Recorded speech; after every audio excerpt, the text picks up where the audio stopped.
গত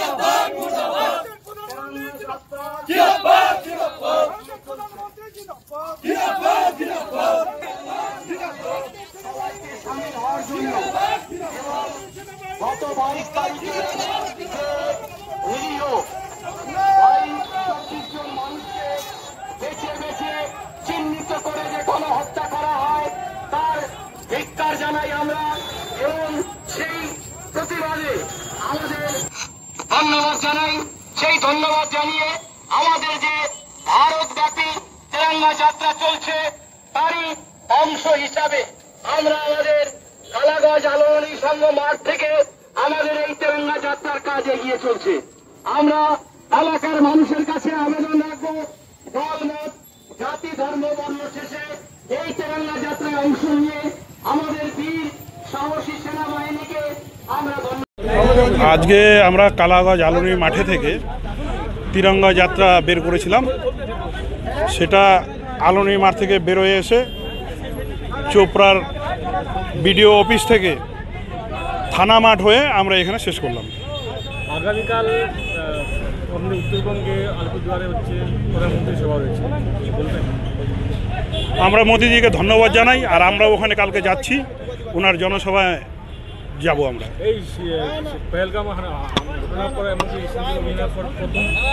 পশ্চিমবাংলায় প্রধানমন্ত্রী আসছে, প্রথম আসতেছে সামনে। আপনারা জানেন যে ওনার যে ভারতের সেনা, আমাদের ভারতবর্ষের যে সেনা যে কাজ করেছে তার জন্যে সারা ভারতের লোক, ওনার এত চাহিদা বেড়ে গেছে, যেখানে যাক সেখানেই জনসভা হবে।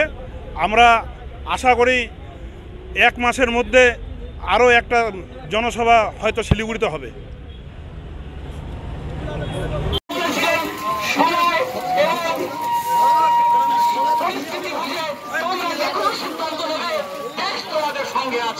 ঠিক তাই হয়েছিল আমাদের সাফল্যতার সঙ্গে দেশের বীর সৈনিকরা আবার দেশের মাটিতে ঘুরে আসে, তার জন্য আমাদের গোটা ভারতবর্ষ। এটা হচ্ছে পহেলগামে যে আতঙ্কবাদী হামলা হয়েছিল তার বিরুদ্ধে আমাদের ভারতীয় সেনা যে সফলতা পেয়েছে সিন্দুর অপারেশনের মাধ্যমে, আমরা তারই সাফল্য উদযাপন করলাম। এই র্যালিটা কোথা থেকে হয়? কালাগঞ্জ আলোড়নী মাঠ থেকে থানা হয়ে ঘুরে বিবেকানন্দ স্ট্যাচুতে আমরা শেষ করলাম। এই র্যালিতে কে কে উপস্থিত? ভারতীয় নাগরিক সমাজ।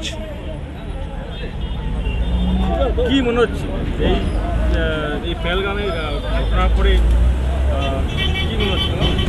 দেখুন, এখন হচ্ছে বদলা হওয়া ভারত। ওরা যদি ইট ছোড়ে আমরা হচ্ছে পাটকেল দিয়ে তার জবাব দিব, ঘর মে ঘুষকে মারেঙ্গে। অতএব পাকিস্তান মনে হয় না যে এরপরে আর এই ধরনের নিজ কোনো কাজ করবে। আজকে র্যালিতে পুরুষদের পাশাপাশি মহিলাদেরও অসংখ্য ভিড় দেখা গেছে। এনারা হচ্ছে স্বতঃস্ফূর্তভাবে এসেছেন। আমরা হচ্ছে মোবাইল, ফেসবুক, সোশ্যাল মিডিয়ার মাধ্যমে হচ্ছে আহ্বান রেখেছিলাম।